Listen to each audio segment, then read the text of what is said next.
Shalom, beloved, and hopefully everyone is doing wonderful today. After doing the lesson or having the discussion dealing with there's neither Greek nor Jew, it made me think about the Olympics.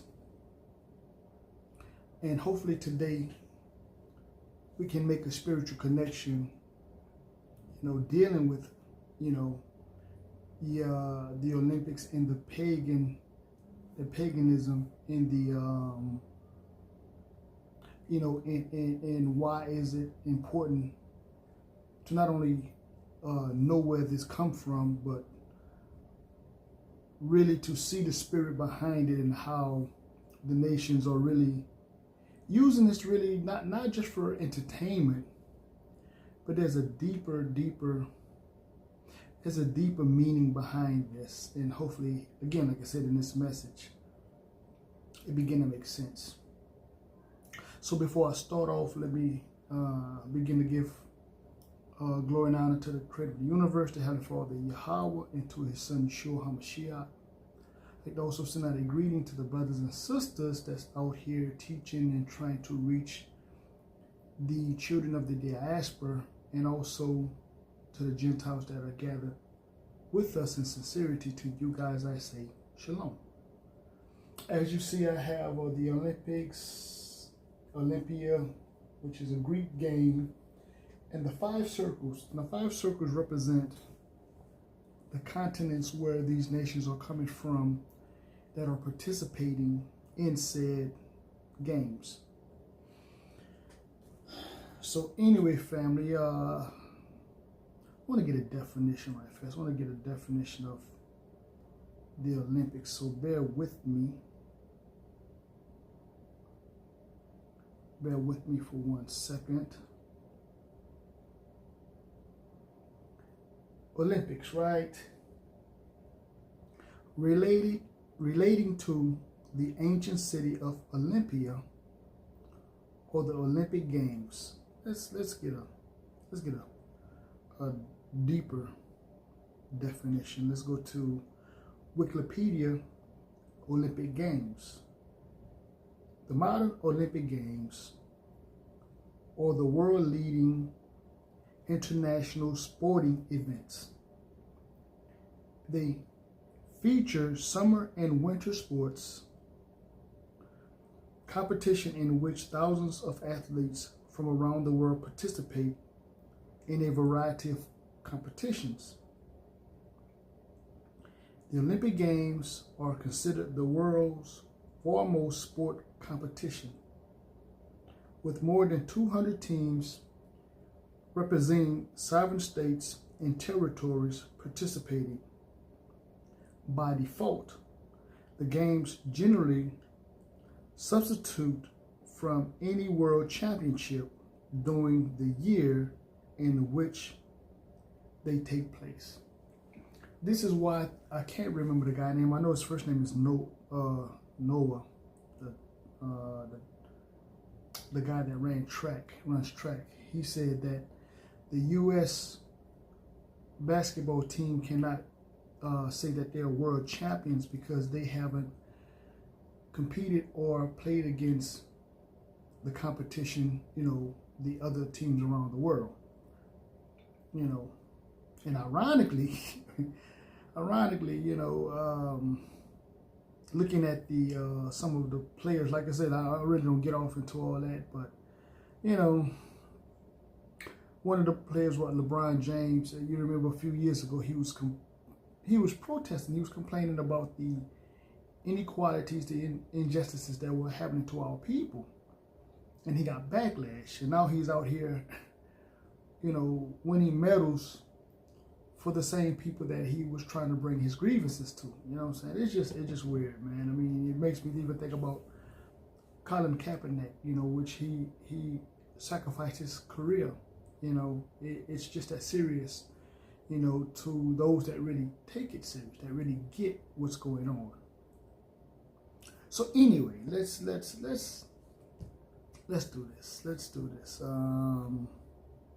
Let's get some scriptures, right? Let's get a verse. Let's get a Bible verse. I want to go to the book of Deuteronomy. The book of Deuteronomy, chapter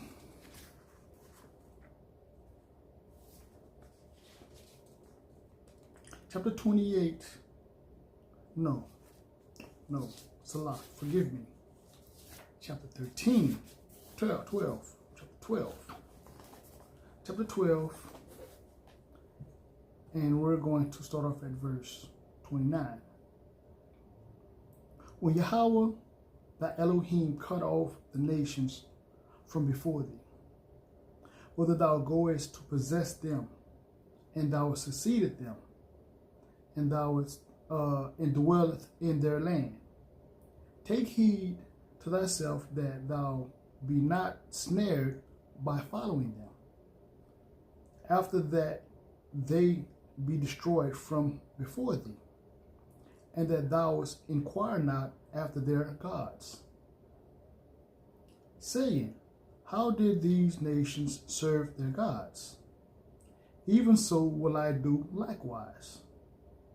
Thou shalt not do so unto Yahweh thy Elohim, for every abomination to Yahweh which he hated have they done unto their gods. For even their sons and daughters and their daughters they have burnt in the fire to their gods. A lot of these pagan nations, they would, at one time, they would burn their, sacrifice their children to these gods, right? And, what's mind-blowing is, for the opening ceremony dealing with the Olympics, they would pass this torch, as these athletes would run or jog or whatever, from town to city or what have you. And then when they get to the finish line, they would take the torch and put it into this, this big bowl or whatever, and light it, right? And it's sort of symbolize wisdom and life, knowledge and stuff like that. But there's always these darker meanings behind why these people do certain things, right? And for me, it's just one of them things where I try my best to be observant, because a lot of stuff is very subtle. It's very subtle, right? To the point where, they'll show it to us whether it's in a movie or a television or what have you, and they try to numb us down to really be accepting for certain things. But again, like I said, there's always these really deeper secrets behind doing certain things. But anyway, that's just looking at that just made me think about reading this, and just made me think about the opening events leading up to the Olympics, right? But anyway, for my people, like I said, what really strikes me is the fact that, like I said, listening to, how throughout, these athletes' careers, various athletes have complained about the atrocities and mistreatment of, so-called Negroes, so-called black people, but then, they are so willing to go out there and go on this world stage and put on this performance just to get it recognized or acknowledged, by people that really and truly, until then, really don't even care nothing about them. And again, like I said, what's mind-blowing is the fact that these competitions are really to see who have the better athletes, right? Back then, it would probably be more than just the athletes, but the better soldiers or what have you. But anyway, the better athletes, right?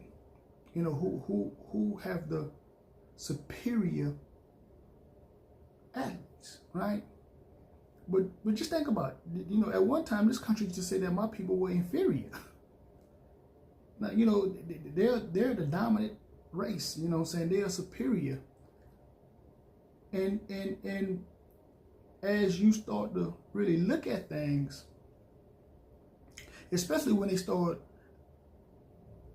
so-called Negroes or black people start making themselves familiar with things that were stereotypically not something that they say that we would participate in, like tennis and golf and swimming and so on and so forth. But the more we begin to engage or participate in these events, again, we begin to do well, and in many cases dominate.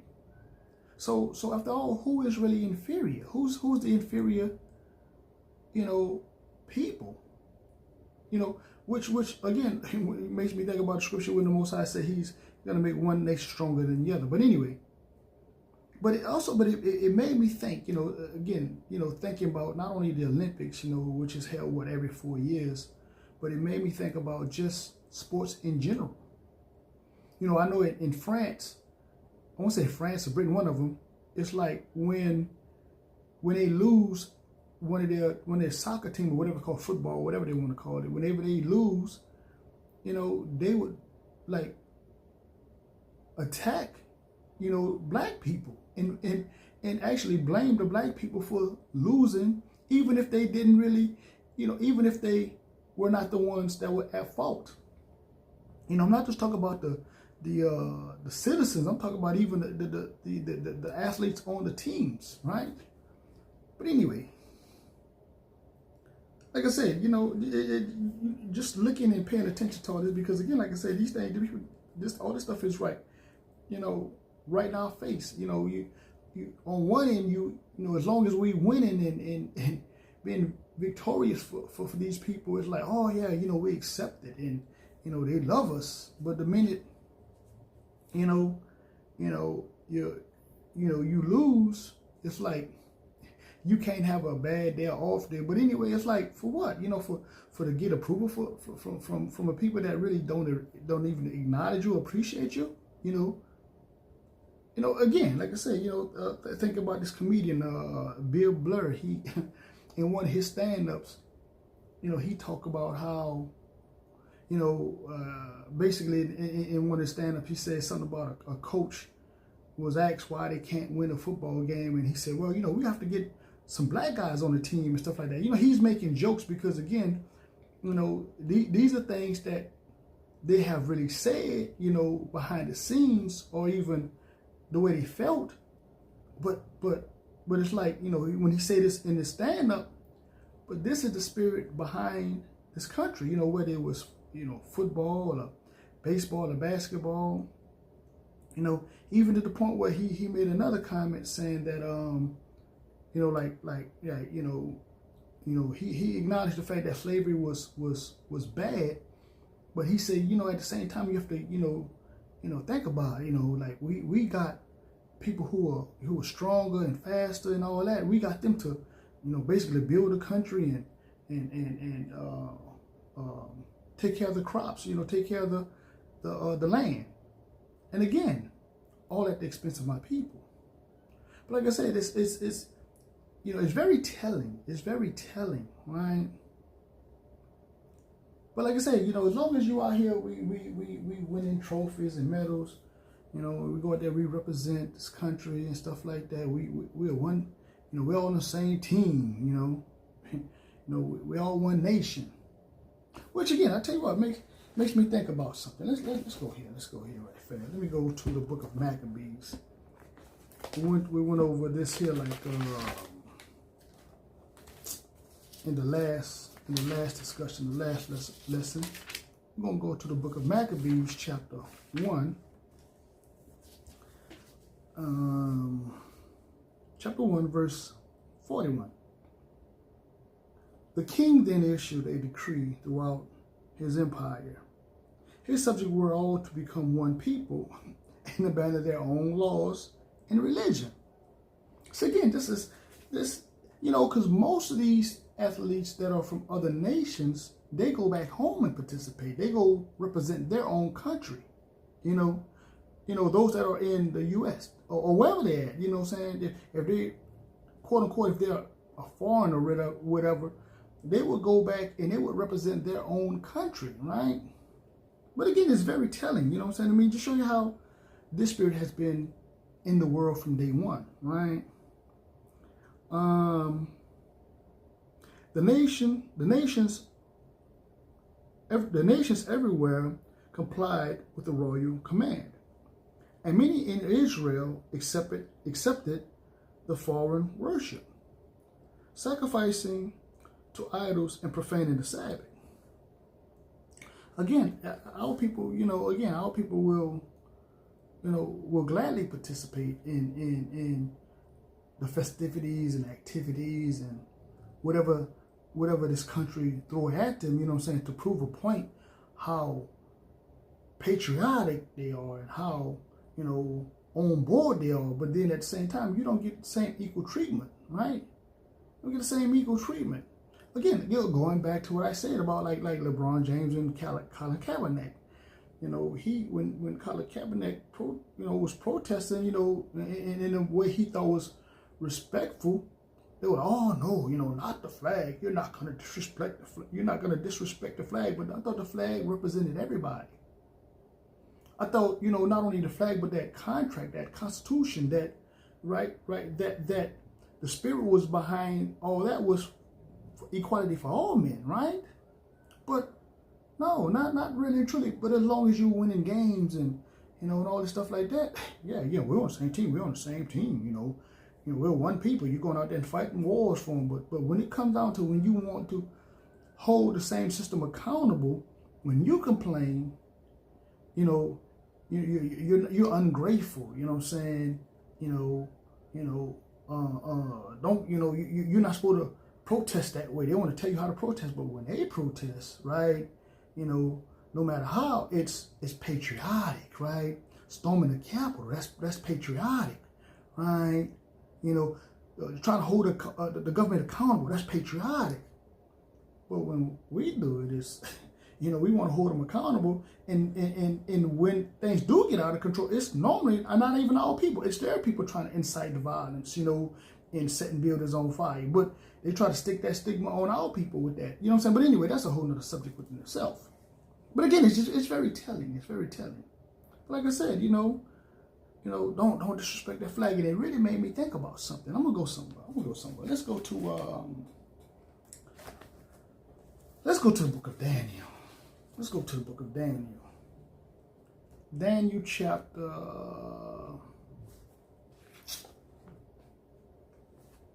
3, verse 1. Nebuchadnezzar the king made an idol of gold, whose height was 60 cubits, and the breadth thereof 6 cubits. He set it up in the plain of Dura, in the province of Babylon. Then Nebuchadnezzar the king sent to gather together the princes, the governors, and the captains, and the judges, and the treasurers, and the counselors, the sheriffs, and all the rulers of the province, to come to the dedication of the image which Nebuchadnezzar the king had set up. Then the princes, the governors, and the captains, and the judges, and the treasurers, the counselors, and the sheriffs, and all the rulers of the province were gathered together unto the dedication of the image that Nebuchadnezzar the king had set up. And they stood before the image that Nebuchadnezzar had set up. Then an howl cry aloud, to you it is commanded, O people, nation, and tongues, that at what time ye hear the sounds of the cornet, the flute, the harp, the sobuk, the psaltery, dulcimer, and all kinds of music,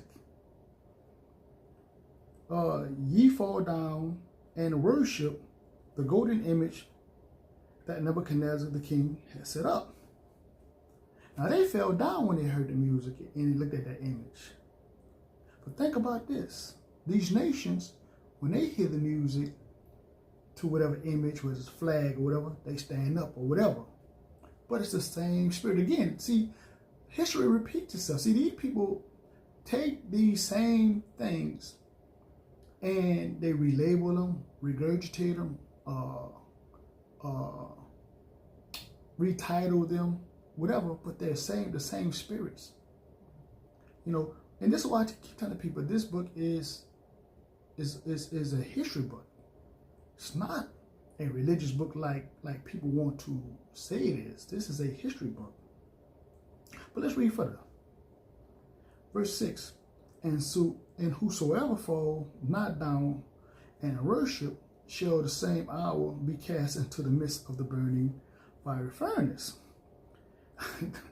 Now, but anyway, therefore at that time, when all the people heard the sound of the cornet, the flute, the harp, sobut, psaltery, and all kinds of music, all the people, the nations, and the languages fell down and worshiped the golden image that Nebuchadnezzar the king had set up.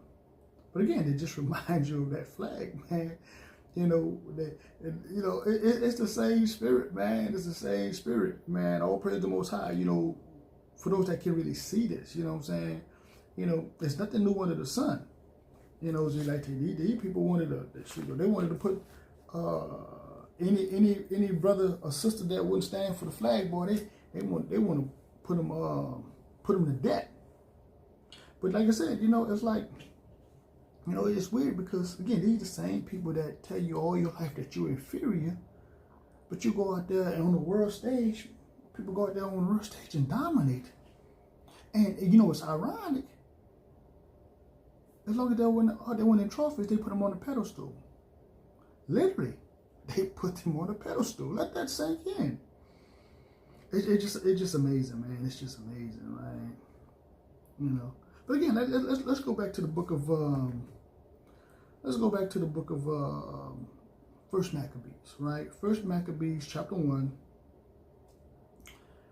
and we're going to get verse 11. At that time, there appeared in Israel a group of renegade Jews who incited the people, let us enter a covenant with the Gentiles round about, they said, because disaster after disaster has overtaken us since we segregated ourselves from them. The people thought this a good argument, and some of them, in their enthusiasm, went to the king and received authority to introduce non-Jewish laws and customs. Again, show you that historically, when you see Negroes, man, that come against, you know, brothers and sisters trying to tell them who they are, you know, and they would rather, you know, join in the covenant with the Gentiles. It's the same stuff. It's the same spirit, man. It's the same spirit. It ain't never changed. But let's keep reading. They built sports stadiums in the Gentile style in Jerusalem. They removed their mark of circumcision and repudiated the Holy Covenant and intermarried with Gentiles and abandoned themselves to do evil. Because remember, the Most High told us in the book of Deuteronomy chapter 7, do not, I'll tell you what, I mentioned it, let's go there. Because there's something else dealing with the covenant I'm going to come back and address. I'm going to come back to that covenant. So let's go to the book of Deuteronomy chapter, I want to say if it's chapter 7. Give me a second, family.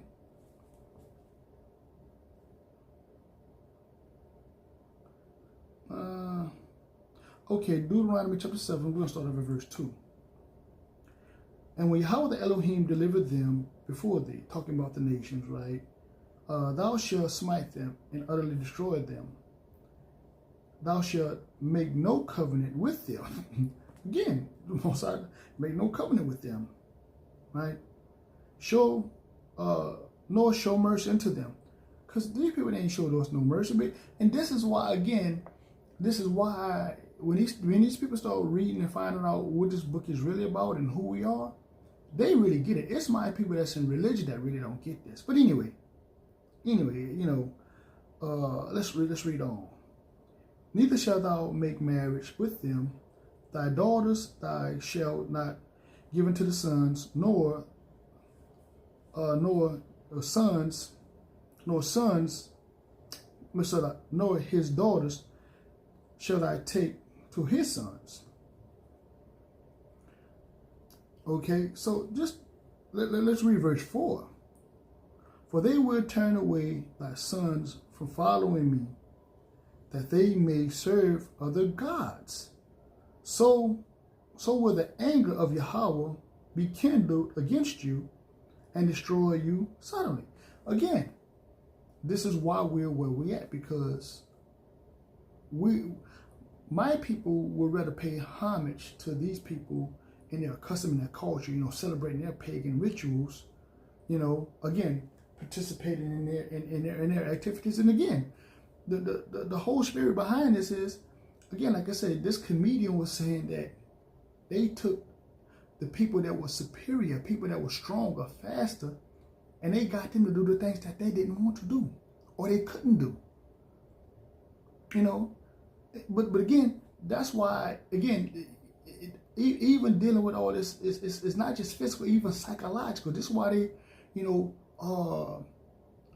had to control us with the educational system, with the financial system, the religious system, so on and so forth, the judicial system,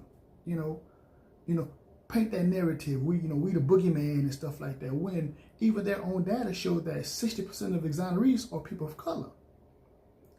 A so-called Negro, so-called black man is 7 times more likely to be falsely accused for murder, 4 times more likely to be falsely accused for rape. But yet they paint this negative stereotype or this narrative that, we're committing all the crimes when the data shows otherwise. But again, it shows you how demonic this is. But as long as you're out there doing this here, it's fine. Go win them trophies. Go win them medals. Go make the culture look good. But then when you start asking for equality, right? We one nation under God, right? That Constitution, the Declaration of Independence, that flag is what represent, quote unquote, everybody. Until you start holding said people accountable. I'll tell you what, again.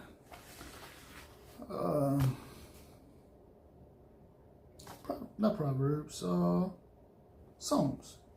The book of Psalms. The book of Psalms, right? Psalms 55. Psalms 55. Start at verse 20. He hath put forth his hand against such as be at peace with him. He hath broken his covenant. That's what he do. He break his covenant. He's covenant breakers. But as long as you, again, playing them sports, shut up nigga and dribble. Shut up nigga, go tackle somebody. Go catch that football. Go win me some medals. We are one people then. After that, don't break that covenant. The words in his mouth were smoother than butter. Again, like I say, but war was in his heart. Remember now, it says he had put forth his hand against such as be at peace with him. These people, again, this has been a war. This has been a massacre against my people. The burning down of black cities and towns and churches and bombing, communities and so on and so forth. Been at war. But the minute you talk about these atrocities, they don't talk about you putting you on a watch list. But they're not. But the people that have done these atrocities, got them on a watch list. Why? Because they're part of the same game. They're part of the same team. They're part of the same team. Again, but the words in his mouth were smoother than butter. He come with talking that peace stuff. You know what I'm saying? Come talking that love and we all one people and let's get together. Right? But war was in his heart. His words were like oil, smoother than oil. Yet They draw swords. That's what they do. That's why you start seeing a lot of these brothers and sisters that get pulled over for a routine traffic stop or whatever. You know, these cops talking about they feel threatened and stuff like that. In many cases, these brothers and sisters just questioning, you know what I'm saying? And they wind up getting murdered. But they'll do it, pull a Caucasian or so-called white boy over, and he'll have a gun or he'll chase him with a knife.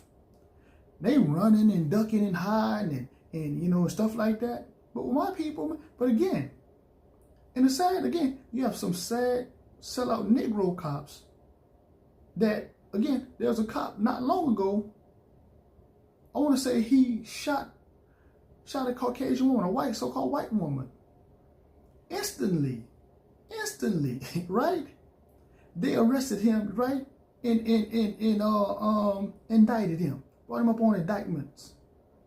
But when it comes down to my people, it's you know, let the system work and let the system do its job. Yeah, it's working fine for you.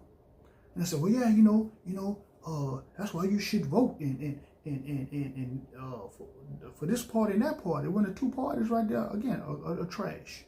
Yeah, one guy trying to give, you know, 100% qualified immunity to people, and my people are supporting him, you know, and here it is, you're not realizing if he do that, that's going to give these people even more right in their mind, right?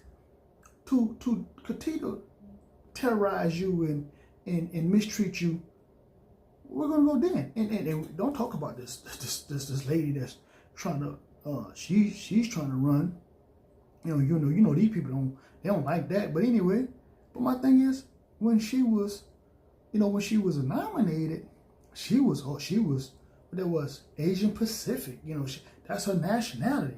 But then now she's trying to get, you know, to be the president. Oh yeah, you know, she's black again, and she got my people to get up there and help her raise over $100 million, $100 million. I don't know what it is right about now, but again, and she, again, another foreigner come in and you know, get above my people and stuff like that. Well, which we're going to address that as well. But anyway, it's like, you know, these people they like the gas, like, oh yeah, well, you know, all the other nations come in and they do so well, like the Jewish people. Look how well they doing. Yeah, but again, the government has given these people money, $3.8 billion a year. In fact, this woman, she's talking about helping extend that. We ain't talking about what Germany gave them. But Negroes will say, these Negroes who want you to vote for her say, well, yeah, you know, how you going to ask for something if you don't vote? Did the so-called Native Americans have to vote for reparations? Did the so-called Jewish people have to vote for reparations? Again, the sellouts in Israel have always been, again, there. We have read a few scriptures that talked about that already.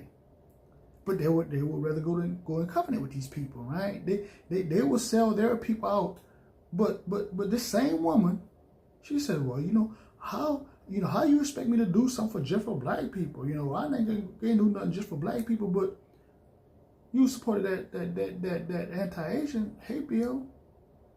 That was just for them. You supported the bill for the alphabet people. That was just for them. Again, like I said, supporting, extending, giving the so-called Israeli government $3.8 billion a year. But again, like I said, but they'll gaslight my people to death with their foolishness. You know, how can black people not get nowhere? You know what I mean? You know, it's like, these people come here and do better. Yeah, but yeah, you say that, but yet you're not realizing, number one, first and foremost, even with the migrants that's coming across the border, it's been reported that some of these people are getting anywhere from $1,500 to a couple of $1,000. You know, getting vouchers for apartments and stuff like that. They haven't put a dime into the system. Where's that money coming from? Let that sink in. Let that sink in. But anyway, with that said, like I said, hold on, I'll tell you what, let's do this here. Let's do this here. Let's go back to Deuteronomy. Let's go back to Deuteronomy. Let's go back to Deuteronomy like fast.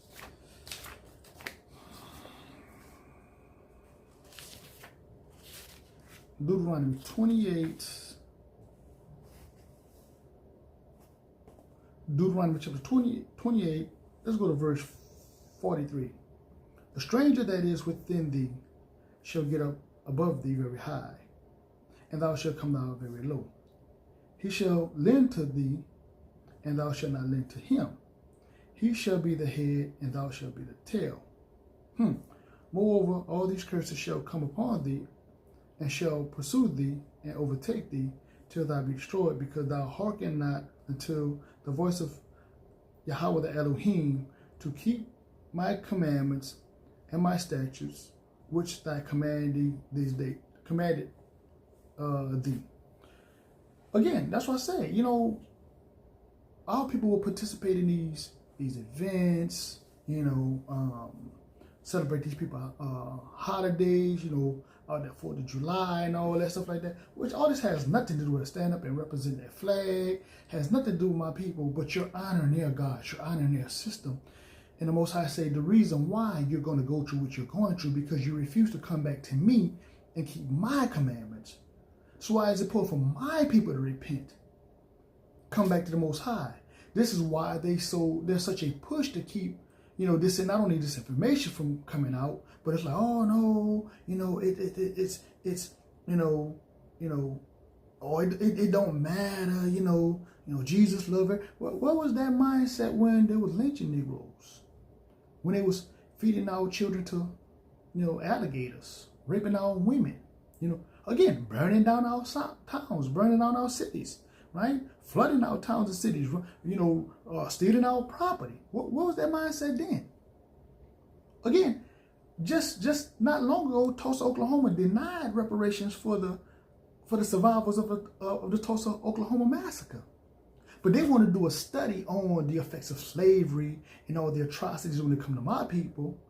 But when it come down to these other people, they just give it willy-nilly, no problem. And it's all good, you know, but, you know, when it comes to my people, it's studies or you got, like I say, you got wicked Negroes. Well, you know, if you don't vote, how you going to get it? But again, the same system has been benefiting one group of people, no matter who gets in office, right?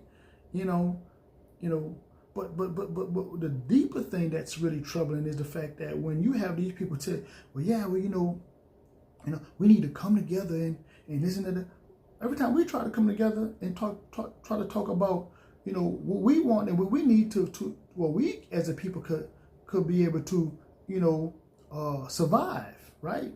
Compete, right? Be able to live. You know, it's like you want to push our stuff aside.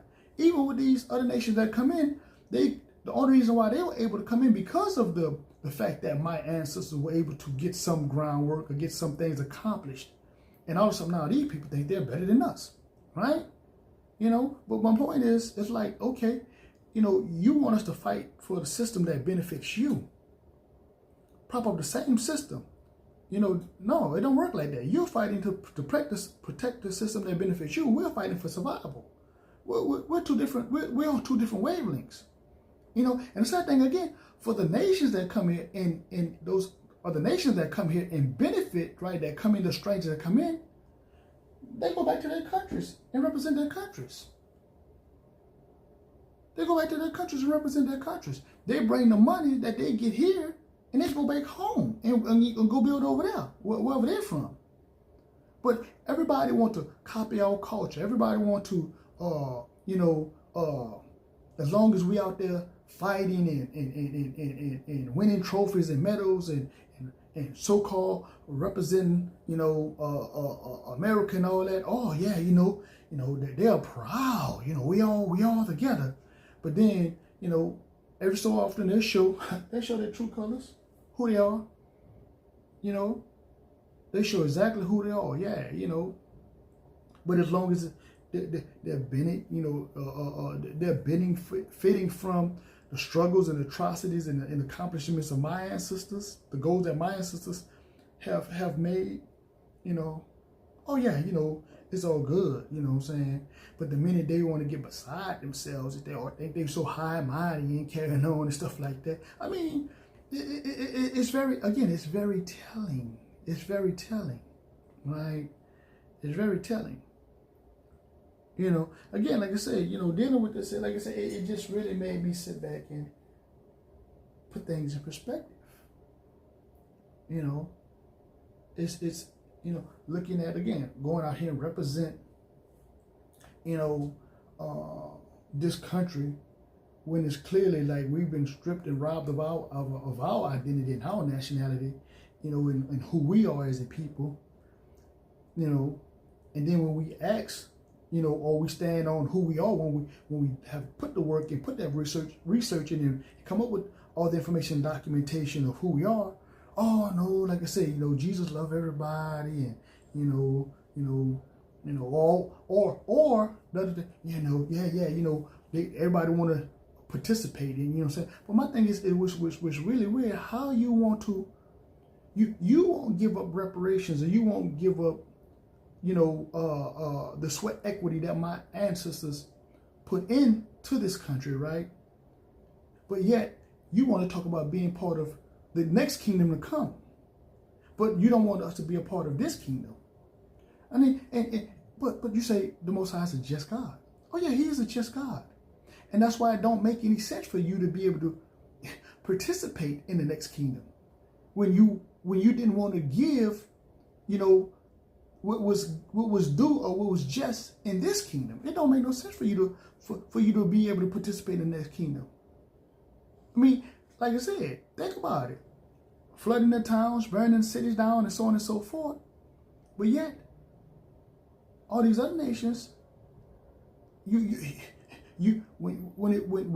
they had, you know, when they've been terrorized or mistreated or whatever, you know, they do what they supposed to do. And again, like the scripture says, you know, when you have wronged somebody, you're supposed to, you know, again, you're supposed to restore that. You're supposed to restore that. But how can you talk about being part of the next kingdom when you don't want us to be a part of this kingdom?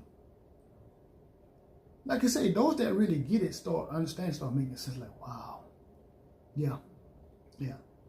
But again, and some of these people, arrogance, even some of my people, foolishness.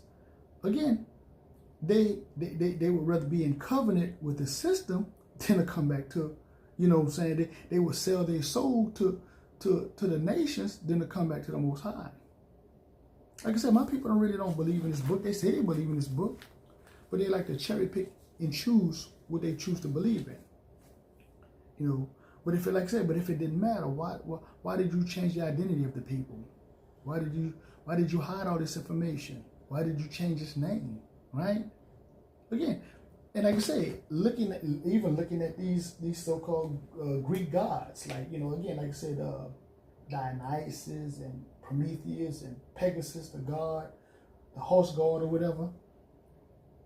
But then when you say this here, right? When you say this here,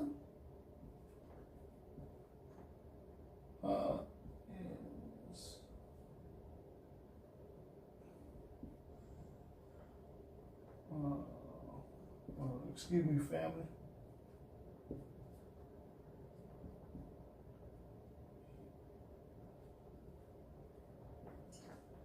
Jesus is from Greek Isus, right?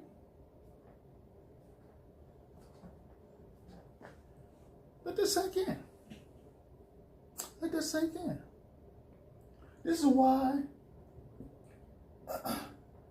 in the Bible, the people had the Most High's, they had His name, right? Isaiah, Yeshayahu, right? Jeremiah, right? Jeremiah. Again, this was to commemorate not only our deity, you know, and where we're from, you know what I'm saying?